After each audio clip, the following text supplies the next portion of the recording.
नमस्कार, मी संघमित्रा. आपण पाहताय एल न्यूज. नवले ब्रिजवर भीषण अपघात. ही बातमी आपण पुन्हा वाचतोय आणि पाहतोय. काल बुधवारी 18 फेब्रुवारीला पुन्हा एकदा नवले ब्रिजवर अपघात झाला. एका भरधाव डंपरने 4 ते 5 गाड्यांना धडक दिली आणि त्यानंतर डंपरनं पेट घेतला. दुर्दैवानं जीवितहानी झाली नाही, पण वाहतूक पूर्णपणे ठप्प झाली आणि लांबच लांब रांगा लागल्या होत्या. हा अपघात झाल्यानंतर लोकांमध्ये चर्चा सुरू झाली. अमावस्या होती का? जवळच असलेल्या स्मशानभूमीचा यामध्ये काही संबंध आहे का?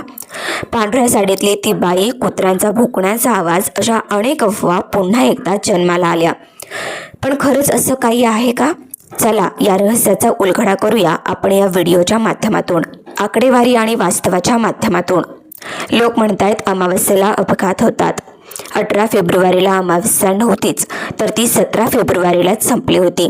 आता नवले ब्रिजवर प्रामुख्याने घडलेले अपघात आपण पाहूयात. 12 फेब्रुवारीला अपघात झाला. त्या दिवशी दशमी होती, अमावस्या नाही. 19 फेब्रुवारी 2025लाही मोठा अपघात झाला, तेव्हा नवमी होती. 20 नोव्हेंबर 2022 रोजी भीषण अपघातावेळी एकादशी होती.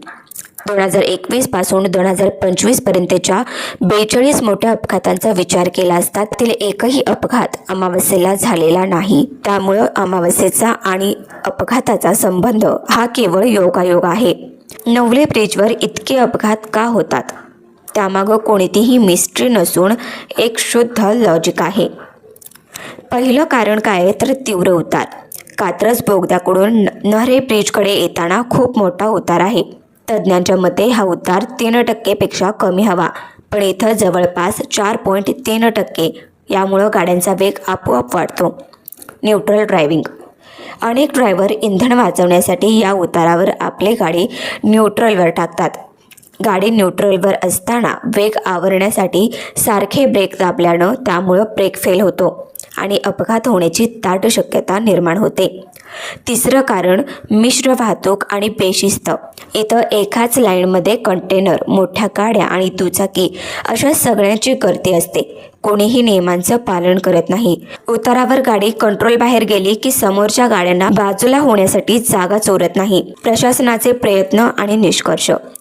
प्रशासनानं उपाय म्हणून रबरल स्ट्रीप लावल्या आहेत आणि ताशी 40 किलोमीटर वेग मर्यादा ठेवली आहे. खेड, शिवा, पोर्टलवर गाड्यांचे ब्रेक आणि लोड चेक करण्याची सक्ती केली आहे. थोडक्यात काय तर नवले ब्रिज ही जागा बाधित नाही, तर तिथल्या तीव्र उतार आणि मानवी चुका हेच या अपघाताचं खरं कारण आहे. चर्चा भूताची होते, पण कारण मात्र तांत्रिक आहे. तुम्हाला काय वाटतं कमेंटमध्ये नक्की सांगा.